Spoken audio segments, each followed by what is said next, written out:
ubíquese en la Biblia, en el libro del evangelista Lucas, en el libro de Lucas, el Evangelio de según San Lucas, que se encuentra en el orden ascendente, el número tercero en el Nuevo Testamento, luego de Mateo y Marcos, el libro de Lucas. ¿Qué capítulo? Capítulo 16, versículo 13. Versículo 13. Aquí Lucas está citando directamente a Jesús. Vale comunicarle que Lucas no vio a Jesús vivo, por tanto no es un testigo presencial directo, pero Lucas tuvo una relación muy cercana como la tenemos hoy nosotros como discípulos de Cristo con algunos apóstoles que sí tuvieron esa relación directa y que transmitieron no solo a Lucas sino al mismo Pablo, al apóstol Pablo, estas particularidades. Lucas las engloba en el libro de Lucas y en el libro de los Hechos y las encicla para entregársela a un hombre importante que cita al principio de este libro. Y le dice Teófilo, le llama Teófilo importante y le hace una serie de saludos que se le realizan a una persona de cierta característica importante para la época como un gobernante, posiblemente pensamos, al cual Lucas le dirigía el extracto del Evangelio completo de Lucas más el de los Hechos. Y aquí es una cita directa de lo que el Señor Jesucristo dice en este versículo, que dice así: ningún siervo puede servir a dos señores, porque o aborrecerá al uno y amará al otro, o estimará al uno y menospreciará al otro. No pueden servir a Dios y a la riqueza. Aquí el Señor Jesús trata de llevar a la humanidad a un enfoque. No que la riqueza sea mala. ¿A cuánto de lo que estamos acá nos gusta tener riqueza? A todos nos gusta tener riqueza. Hermano, pon la cámara, pon la cámara. Ah, disculpa, se cerró. Sí, mira, ¿y cómo es que es el versículo? ¿Cuál es, por favor? El versículo es 16:13. Ok. ¿Estoy visible? Sí, sí. Sí. Si yo Ay, hago no. esto, Ay, no. ahí salgo. Ok, cuando haga esto, dispénsenme y presten atención a lo que digo porque estoy en lo que son los textos que estoy citando, ¿sí? Por eso es que de repente sale del enfoque la cámara porque estoy entre la reunión y lo que tengo preparado para no desenfocar, ¿sí? Entonces, vamos a colocarnos acá para que puedan observarme y yo también los pueda observar a ustedes, ¿verdad? Les decía, aquí nos podemos ver todos, los puedo ver todos en reunión. Les decía que en este versículo el Señor dice y le da la característica y el rango de Señor a la riqueza. Ahora, las riquezas no son un Dios, no son un Señor. Las riquezas de por sí no son un ser como lo es nuestro Dios o como algunos otros seres espirituales que se hacen pasar por Dios, sino que las riquezas adquieren unas características de prioridad tal que hace que los seres humanos lo traten como si tratasen a Dios. Entonces, el tema lleva por título, ¿verdad? Ordenando las prioridades. Ordenando las prioridades. Porque el Señor lo que está haciendo un llamado aquí es que ordenemos nuestras prioridades, no que abandonemos nuestros anhelos materiales ni que echemos a un lado nuestras ocupaciones en cuanto a administrar las bendiciones que Dios nos entrega, ¿verdad? Porque hay una mala interpretación de esto y la gente dice entonces, empiezan a citar de una manera equivocada algunos pasajes de la Biblia para decir que ser rico es malo, que a Dios no le agrada que seamos ricos, que ser rico no nos permite entrar en el reino de los cielos, y todo este tipo de cosas la vamos a ir desarrollando durante el tema para demostrarle que ser rico no es malo. De hecho, Las riquezas están dentro de nuestro corazón tan arraigadas como el resto de las necesidades esenciales. ¿Por qué? Porque fuimos creados ricos, fuimos creados con posesiones, fuimos creados con señorío. La Biblia dice en el libro de Génesis capítulo 1 versículo 26 que se nos fueron dados los peces, los mares, las tierras, todo animal que se arrastra, toda bestia, todo árbol que da fruto, no fue dado. Por tanto, la provisión de todas estas cosas necesarias para nuestra recreación y nuestro sustento y abrigo nos fueron dados, y no nos fueron dados en escasez, nos fueron dados en abundancia. Amén. Podíamos escoger cualquiera de estos animales para usar las pieles, podíamos escoger cualquiera de estos árboles para saciar nuestra hambre, podíamos escoger cualquiera de estas tierras para vivir y tener una experiencia agradable en este mundo material. ¿Quién trajo la pobreza a la humanidad? La pobreza no la trajo Dios, la pobreza la trajo Satanás, que influenció al ser humano para que desobedeciera a Dios. La paga del pecado es la muerte, pero la muerte física no solamente, sino que también es la muerte económica, la muerte social, la muerte afectiva y tantas otras cosas que sufren una merma importante en nuestra vida producto del pecado. Entonces, para Dios no es agradable que su creación viva estrechez, pero esa estrechez viene producto de una naturaleza pervertida. Entonces, el exceso en la humanidad pervertida por el pecado hace que se desvíe su atención de lo principal y desordena sus prioridades. ¿Dónde está en la Biblia que los hombres de Dios eran bendecidos y que no era malo ser ricos, según piensan algunos teólogos o anuncian algunos cristianos que ser rico es malo? Bueno, Abraham, primero Adán, el primer terrateniente fue Adán. A él se le fue dada la promesa y le dijeron: todo lo que tú puedas observar y caminar durante el Edén es tuyo. Y reprodúcete en gran manera, multiplícate, porque hay suficiente para todos. O sea que Adán fue la primera familia, pero también fue la primera familia rica que existió sobre la faz de la tierra. ¿Qué lo separa de esa riqueza y lo pone a trabajar con sudor? Aunque antes trabajaba en cierta manera administrando las cosas, ahora tenía que producir también con el sudor de su frente. El pecado. Lo dice el libro de Génesis en el capítulo 3. Ahora con el sudor de tu frente comerás el fruto de la tierra. Antes no era así. Antes solo debías ser un buen administrador, un buen mayordomo de las cosas que yo te doy. Ahora te tienes que preocupar no solo por administrar, sino también por producir. Y por producir con sudor de la frente, para poder obtener algunas cosas. Esta verdad es tan evidente que si usted deja un lote de tierra sin manutención, sin atención, durante 3, 4 años, usted no va a regresar y va a conseguir un árbol de manzana, ni va a conseguir un árbol de un fruto bueno. Va a conseguir monte y va a conseguir espinos y cardos, como dice la Biblia en ese capítulo 3 de Génesis. Ahora, por desobedecer la palabra, maldita será la tierra. O sea, la tierra ahora producirá cardos y espinos. Y eso es una realidad aquí en la China, que terreno que se quede solo, terreno que lo que produce es maleza. No produce ningún terreno solo, produce 20,000 hectáreas de arroz, 5 hectáreas de maíz, todo terreno solo produce maleza. Eso es parte de la maldición que trajo el pecado sobre la humanidad. Otro hombre rico por señalar, Abraham.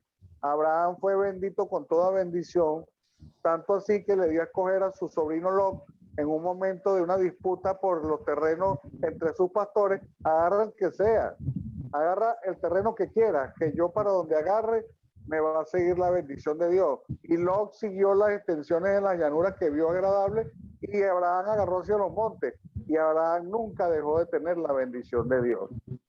Pero, por ejemplo, Abraham tenía otro tipo de riqueza que había anhelado, y era tener un hijo. Amén.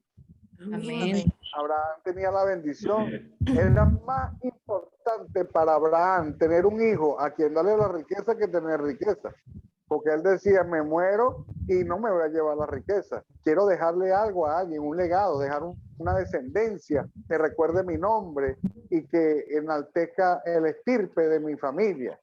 O sea, la riqueza para Abraham no lo representaba la capacidad mercantil de tener posesiones o sus posesiones, la representaba la posibilidad de multiplicarse.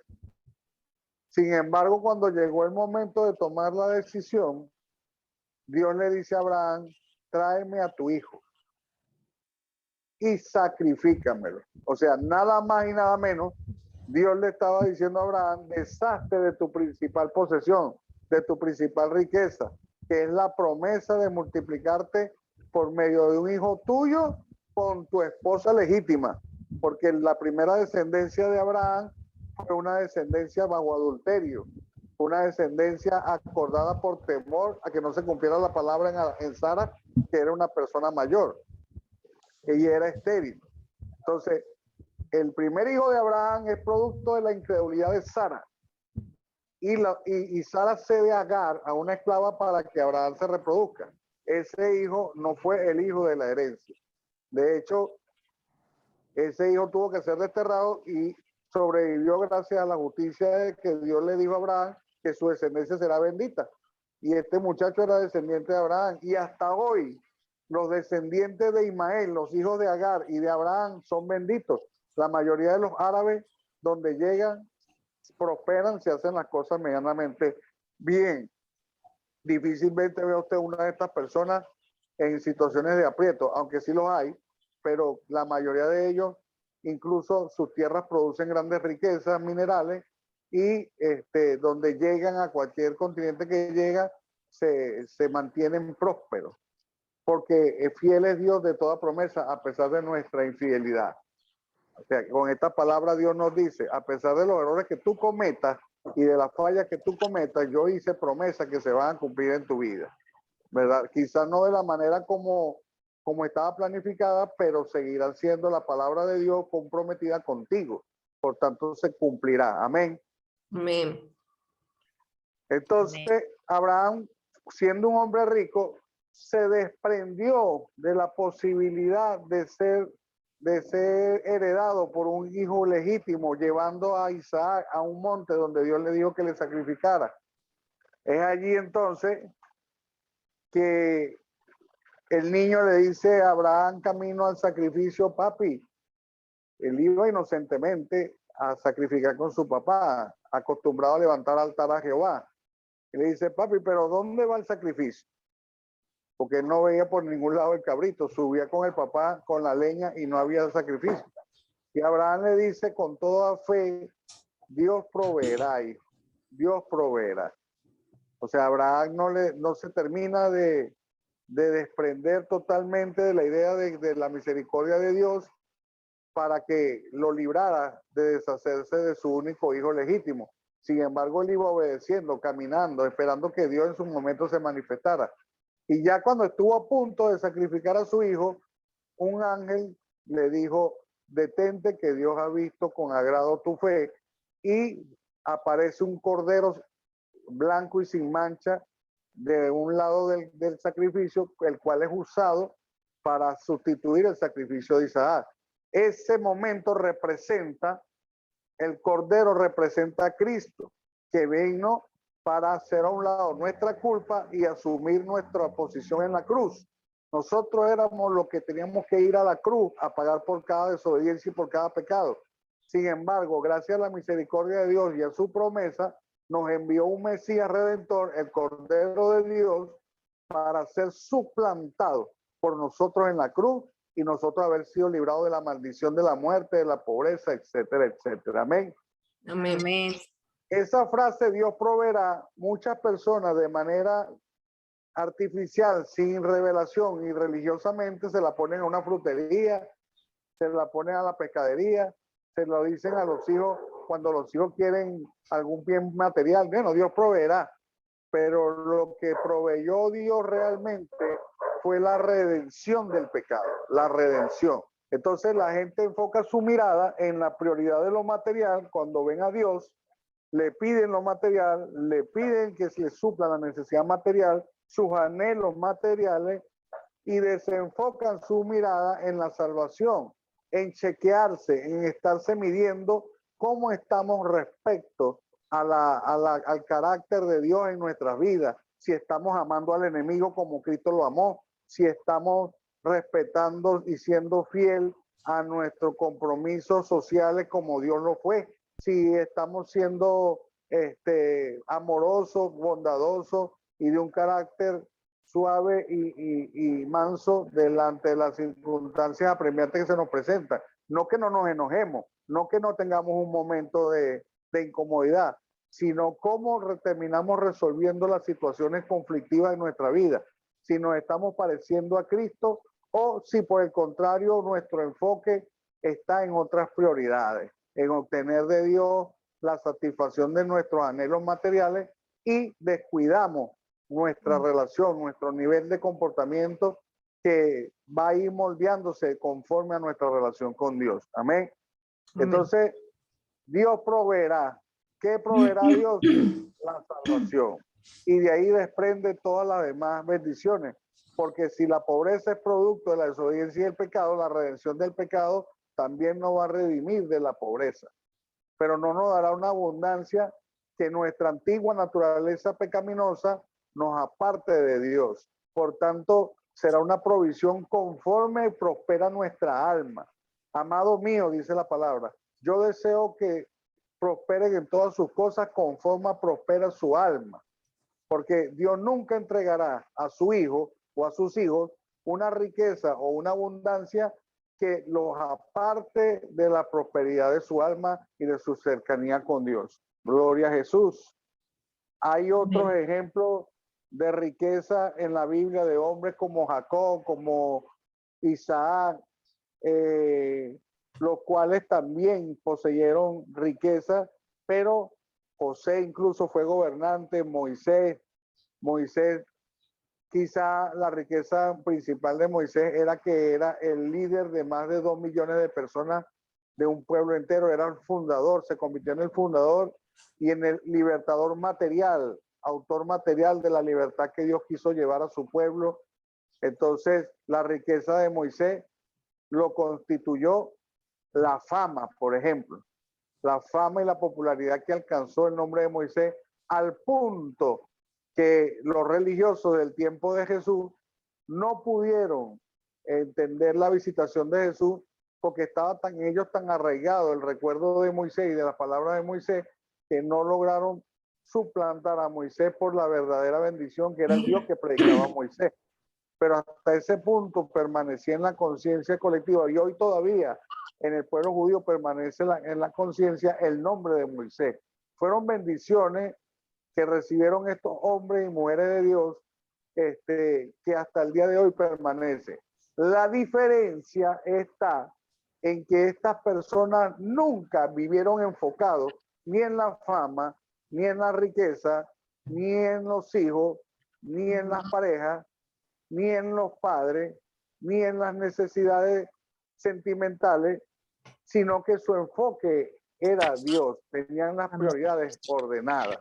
Estaban ordenados en sus prioridades. Ahí vamos a citar, mientras tanto, disculpen que me ausente porque voy a leer textualmente el libro de Mateo capítulo 19 del 16 en adelante, donde narra la historia de un joven rico, dice la historia de un joven rico. Esta historia la usan mucho para sacar de contexto una palabra donde Jesús habla sobre que es más fácil que entre un camello por el oval de una aguja a que entre un rico al reino de los cielos, para desdecir esta palabra y decir que debemos mantenernos en pobreza para poder ser observados por Dios. Dice así: entonces vino uno y le dijo, maestro, bueno, ¿qué bien haré para tener la vida eterna? Él le dijo, ¿por qué me llama bueno? Ninguno hay bueno sino uno, Dios.